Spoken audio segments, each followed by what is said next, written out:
Have you ever asked yourself why you're never quite enough as you are? Why there's always something more you should be, someone better you must become, some ideal self shimmering faintly just beyond your grasp? Maybe it comes in the quiet hours when the noise of others fades and all that remains is the echo of your own expectations. Or maybe it's louder, an ache that pushes you to perform, to polish, to please.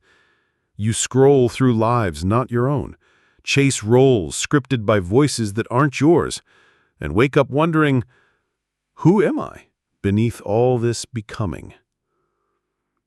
This question, so simple yet dangerous, lives at the core of Krishnamurti's teachings, and it lives in you too.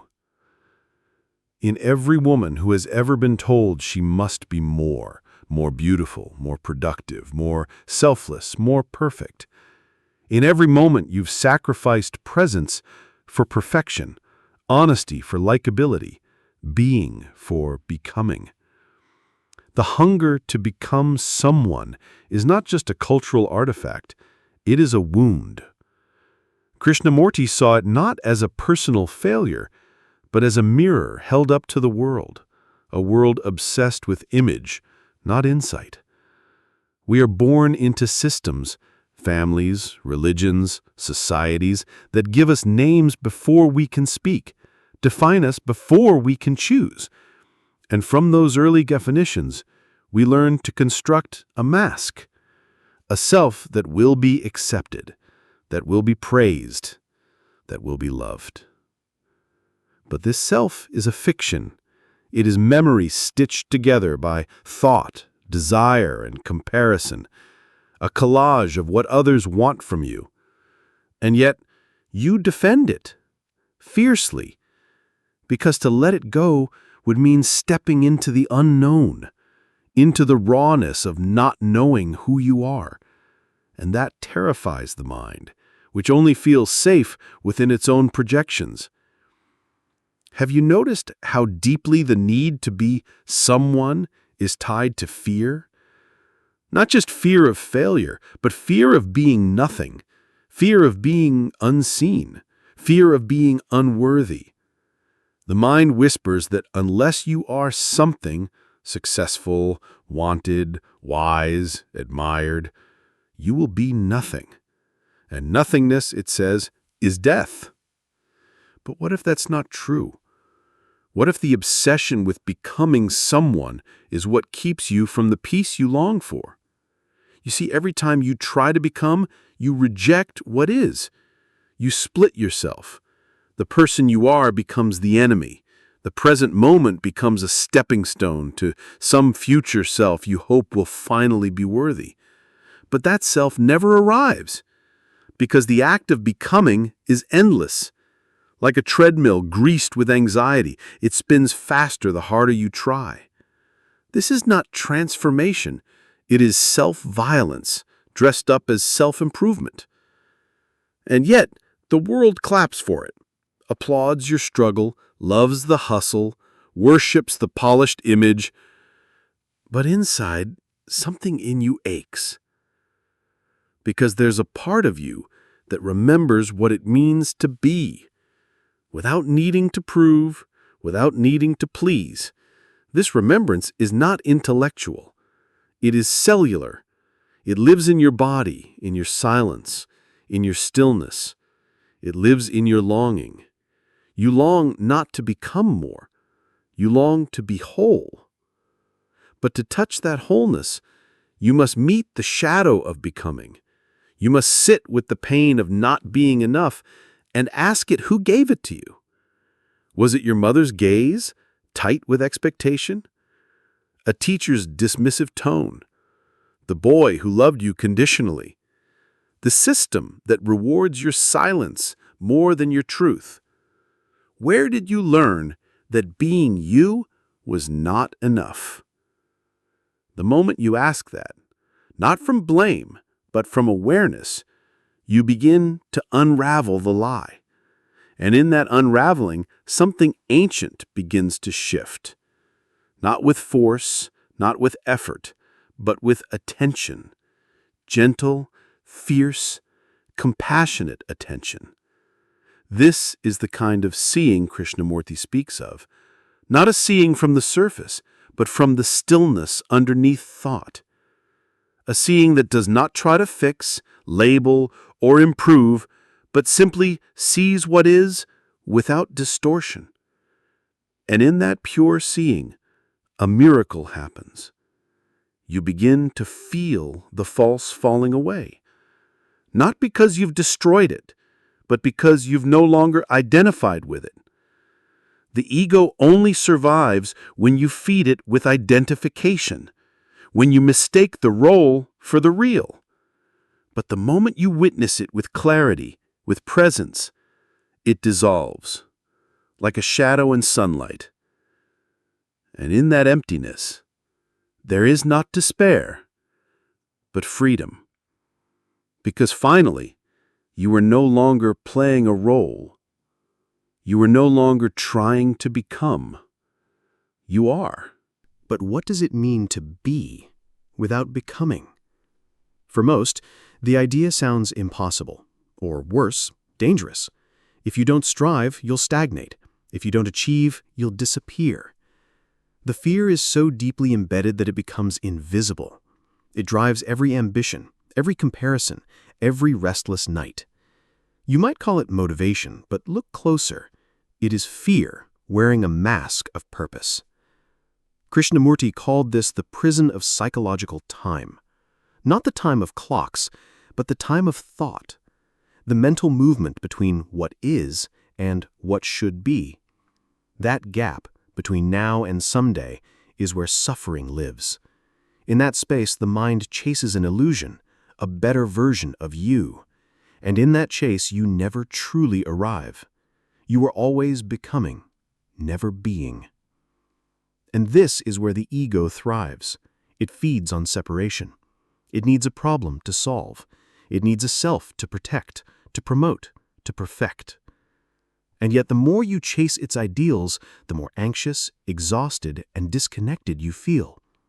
Because deep down, you know that no matter how perfect the image becomes, it's still an image, not the real. So ask yourself, who are you without the mask?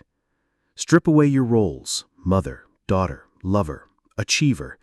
Remove the armor of your accomplishments. Let go of the adjectives, successful, kind, beautiful, broken, strong. Who remains? If that question terrifies you, good. That terror is sacred.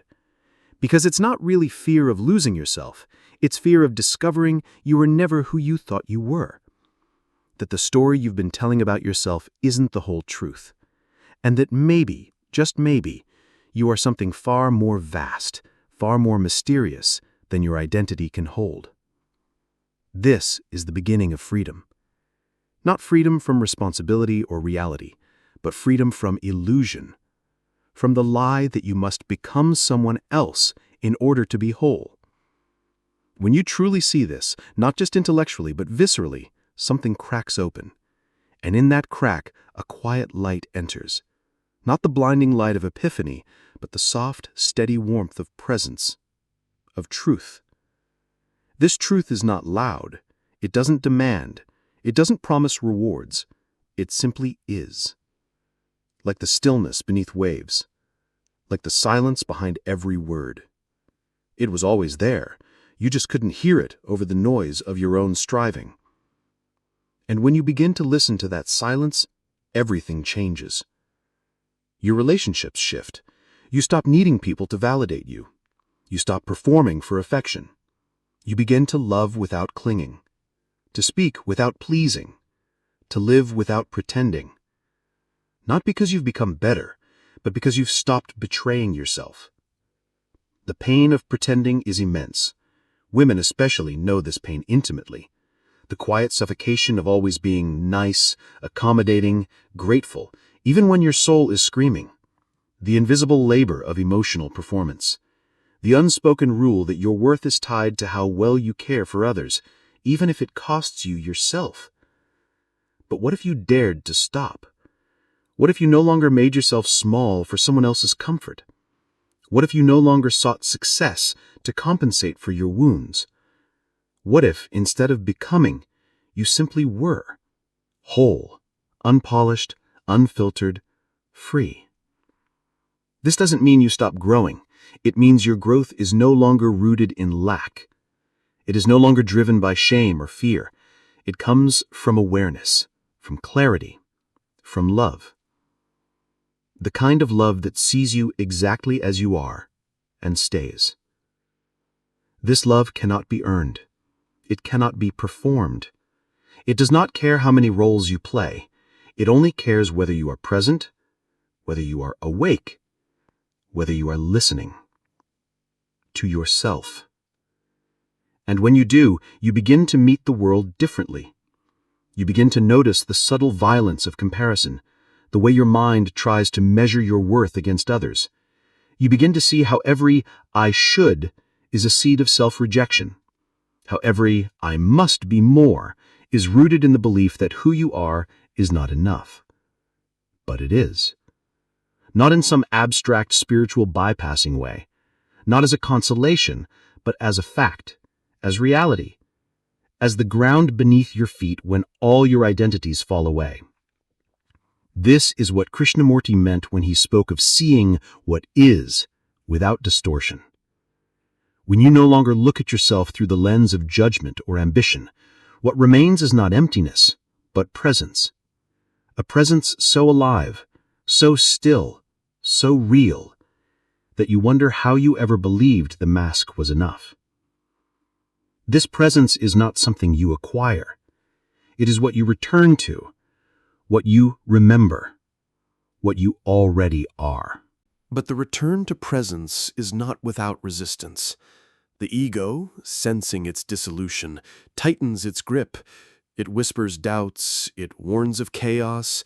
It insists that without identity, without goals, without a self-image to hold on to, you will fall apart. That without a script, you will lose your place in the world. But what if losing your place is the very point? You see, the place you hold, the role, the reputation, the expectation, is not you. It is a placeholder, a construct, a costume stitched from fear, hope, memory, and reward. And when you start to see it for what it is, your loyalty to it begins to fade, slowly at first, then all at once. This unraveling may feel like death, and in a way it is. Not a death of the body, but of the false self. The one built on comparison, image, and applause. The one that's been performing for so long, it forgot what silence feels like. The one that cannot rest unless it's being seen, affirmed, celebrated. Letting that self die is not passive. It is the fiercest act of love you can offer yourself. Because in that death, something deeper stirs, something that does not need to be seen to exist, that does not collapse under criticism or inflate with praise. It is untouched by narrative. It is awareness itself. This awareness doesn't speak in words. It listens.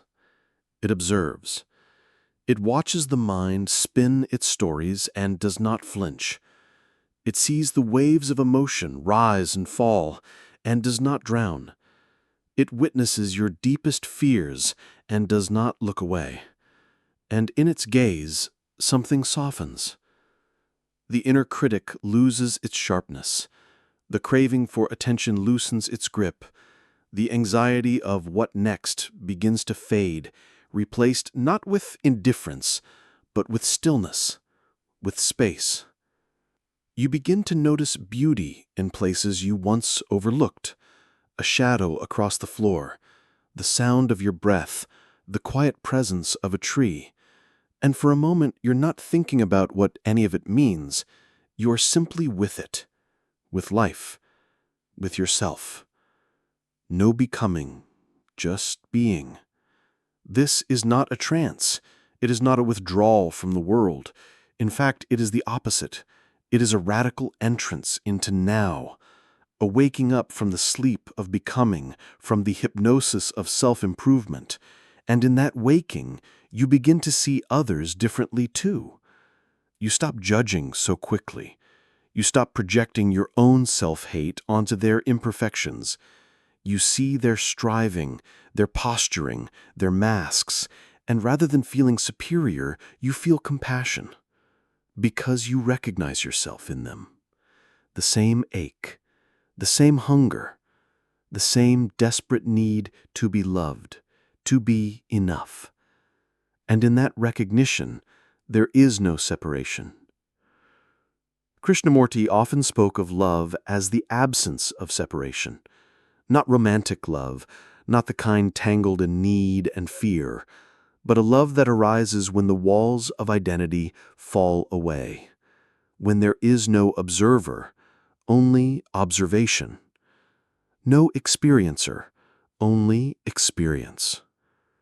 In that state, there is no effort to love, no trying. Love simply is, not because you've achieved enlightenment, but because you've stopped running from yourself. You've stopped trying to escape into an idea of who you should be. You've turned around, faced the mirror, and allowed yourself to see clearly the rawness, the rage, the regret, the tenderness, all of it. Not to fix it, not to make it worthy, but to be with it as it is. This presence is your power. Not the kind that conquers, but the kind that frees. It's the power of a woman who no longer seeks validation from the outside, who no longer hustles for worthiness, who no longer asks permission to exist fully. This woman is dangerous, not because she harms, but because she no longer conforms. She no longer plays small to make others comfortable. She no longer betrays her soul for belonging. She no longer chases an image of success dictated by a broken world. She is rooted, clear, alive. And in her presence, others begin to remember themselves too. Not because she tells them who to be, but because she shows them it is possible to simply be. And that changes everything. But the world does not reward presence. It rewards performance. The woman who simply is, unmasked, unhurried, unshaped by other people's projections, is often met with discomfort. She threatens the structure, not intentionally, but simply by existing outside the script. She becomes a mirror, and most people aren't ready to see their own reflection. When you stop striving to become someone, you expose the game. The game that tells people, unless you are improving, performing, upgrading, you are falling behind. You make others uncomfortable because your stillness reveals their restlessness.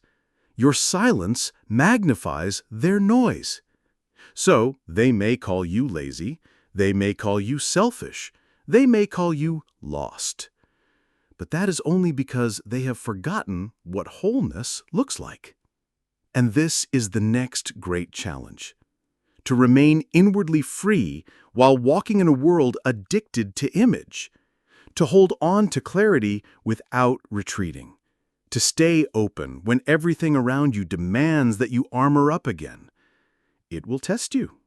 You will be tempted to return to the comfort of roles, to play the game, to please the crowd, to wear the mask again, especially when it seems easier, especially when it seems safer. But you'll know too much now. You've seen what lies beneath the performance. You've tasted the stillness. You've felt the aching honesty of not trying to be more, do more, prove more. And once that taste has touched your soul, there is no going back, not truly. There will be days you forget, days the noise grows louder than the silence, days you fall back into the ache of becoming. That's not failure, that's human. The work is not to be perfect. The work is to remember, to pause, to return, again and again, not as a task, but as a choice, a remembering of what is real, a recentering in what is whole. This remembering is an act of rebellion in a world that feeds off your forgetfulness. You were never meant to live inside the projections of others. You were never meant to be shaped by algorithms, brands, titles, or trends. Your worth was never meant to be transactional. Your existence does not need justification. And yet, since childhood, the message was clear. Earn your place, be good, be useful, be wanted, and only then will you be enough. But Krishnamurti turned that lie inside out. He asked us not to fix it, but to see it. Because in the act of seeing clearly, not through the fog of conditioning, but through the clarity of attention, something sacred happens. The energy that once went into becoming begins to dissolve, and in its place, something still, something vast, something true begins to move. It has no name. It wears no title. It answers no identity, but it lives in you. It is the part of you that existed before you learned to perform, before you learned to hide, before you learned that love must be earned. It is pure awareness, untouched by thought, unshaped by memory. And when you rest in it, the world softens, not because it changes, but because your perception is no longer distorted by fear. You see people as they are, not as threats or trophies. You see yourself as you are, not as a problem, but as presence. You begin to listen differently, not to respond, but to receive. You begin to speak differently, not to impress, but to reveal.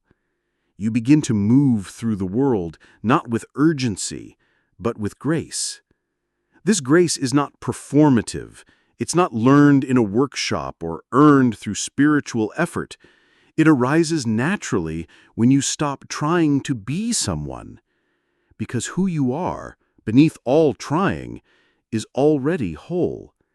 And in that wholeness, something miraculous begins to take root.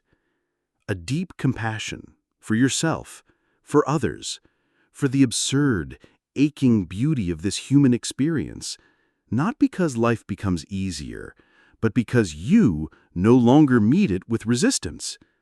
The war inside ends, and in its place is space for joy, for grief, for truth, for silence. You begin to live not as a brand, not as an idea, not as an echo of someone else's dream, but as yourself. And that is more than enough. So now, what remains when there is nothing left to become? This is the question that pierces through all illusion. It doesn't offer comfort. It doesn't flatter the ego. It waits, quietly, for the mind to grow still enough to hear it. And when it is heard, not just as a thought, but as a living reality, it shakes the very ground of your identity. Because the answer is not in words, it is in being. When there is nothing left to become, there is only life, unfiltered, uncontrolled, unnamed. And you are no longer the one watching life from a distance, trying to direct it like a movie. You are inside it, vivid, alive, aware. You are no longer a separate self trying to manipulate the world into loving you. You are love itself, unchained from conditions. This doesn't mean that pain vanishes or that the world becomes gentle overnight, but you meet it all differently now, with the fierce tenderness of someone who is no longer ashamed of being human. You stop resisting the mess, the mystery, the contradictions. You stop waiting for the real life to begin once you become the right person. Because you see now, this is the real life. The imperfection, the longing, the breath in your chest, the silence between thoughts, the sunlight that lands on your skin without asking if you've earned it, the sound of your own laughter when no one's watching, the grief that rises when you finally let go.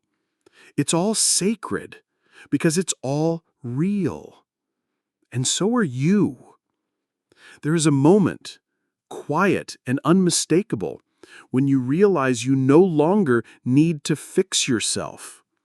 Not because you've reached some pinnacle of growth, but because you've stopped abandoning who you are in favor of who you should be. That abandonment was the deepest wound, and your return is the most powerful act of healing. In that return, something new takes root. A deep, living intelligence that is not born of effort or education. It is the intelligence of seeing clearly, the wisdom of a mind no longer clouded by its own noise, the clarity of attention that is not chasing, not grasping, not comparing. This clarity becomes your compass, and from it, a new kind of strength arises. Not the brittle strength of control or domination, but the fluid strength of surrender. A strength that does not harden you, but softens you into something even more unshakable: truth. You begin to notice how little you need in order to feel full. How many things you once chased now fall away like dry leaves. You stop chasing love that hurts. You stop tolerating environments that crush your spirit. You stop betraying your truth just to avoid discomfort. Not out of anger, but out of alignment. Because once you have touched that stillness within, the one beyond all thought, all effort, all becoming, you cannot unknow it. You may forget, you may drift, but some part of you will always remember. And that remembrance is enough to begin again and again and again. Until one day you are no longer beginning, you are simply being. Moment to moment, breath to breath. Not planning your life, but living it. Not managing your image, but inhabiting your truth. You are not waiting to become someone. You are no longer compelled to rise through comparison, to shine through struggle, to prove through pain. You are home. This home is not a place. It is not a role. It is not even a version of you. It is the space in which all versions dissolve. It is the formless, the nameless, the vastness in which everything else arises and passes. And in that space, there is no fear, no becoming, no self-image to protect. There is only presence. And presence, seen clearly, is love. In the very act of seeing the false as false and truth as truth, there is liberation.